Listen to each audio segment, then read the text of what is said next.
La deuxième chose avec laquelle je voudrais vous exhorter, c'est de dire recherchez la paix avec tous. Recherchez la paix avec tous. La paix. Amani. La paix. Amani. Du cœur. La paix dans les pensées. Il y a des gens qui se tourmentent sur les autres et ils ne sont pas en paix avec eux-mêmes et avec les autres. Qu'on nous lise dans l'épître de Paul aux Romains au chapitre 14. Romains, chapitre 14. Juste le verset 19. Bien-aimés, rechercher ce qui contribue à la paix, c'est tout un exercice spirituel. C'est tout un travail.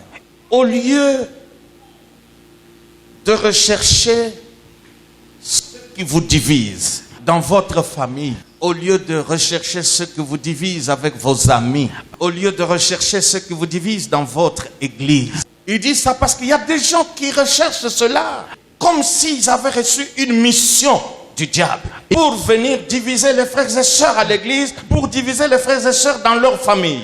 N'ayez pas une telle mission, bien-aimés. L'apôtre Paul dit, recherchez ce qui contribue à la paix et à l'édification mutuelle. Amen, amen. Il y en a qui viennent à l'église, mais qui ne grandissent pas dans la foi, qui ne grandissent pas dans la vie spirituelle, qui ne grandissent pas dans la grâce, qui sont là pour diviser les autres. Mais la parole est claire.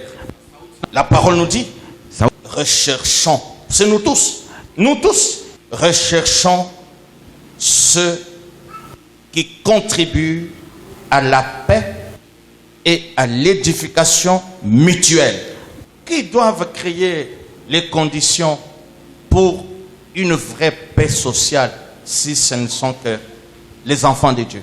Vous comprenez ça? C'est ça. Créons les conditions pour vivre en paix.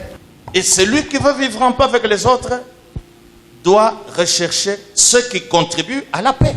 C'est comme dans une famille.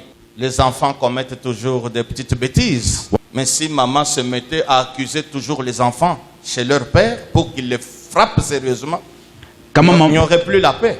Dans la sagesse maternelle, il y a des choses que maman ne dit pas à papa parce qu'il connaît son tempérament. Est-ce que vous comprenez? Même moi, j'ai aussi des tempéraments. Je peux m'énerver, je suis un homme. Vous comprenez ça? La Bible dit, recherchons ce qui contribue à la paix pour ne pas briser la communion. Vous avez compris ça? Allons dans l'épître aux Hébreux. Bien-aimé, c'est une exhortation pour toute la vie. Retiens ça toute ta vie. Partout tu seras, dans ta famille, parmi tes amis, au service. Ne brise jamais la communion. Mais tu ne recherches pas la paix. Tu ne verras pas le Seigneur. Parce que beaucoup de chrétiens pensent cela. Moi, je ne fais pas le mal que lui fait.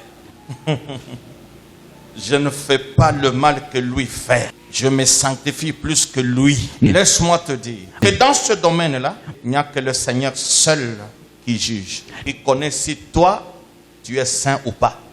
Seul le Seigneur connaît si ton cœur est pur ou pas. C'est très important. Donc nous devons rechercher la paix avec tout le monde. Recherchons la paix même avec ceux qui nous ont quittés. Je l'ai fait à Kinshasa moi aussi. Mais que le pasteur le fasse aussi, que toi aussi tu le fasses. J'ai vu 2-3 frères qui nous avaient quittés. Quand nous les avons appelés, on les a visités, ils ont repris l'amour qu'ils avaient auparavant dans notre église et ils sont revenus. C'était des faiseurs de péché. Ils détruisaient notre réputation, la réputation même de l'église. Mais à un moment donné, on n'a plus tenu compte de ça parce que nous avons privilégié la paix. Amen, amen.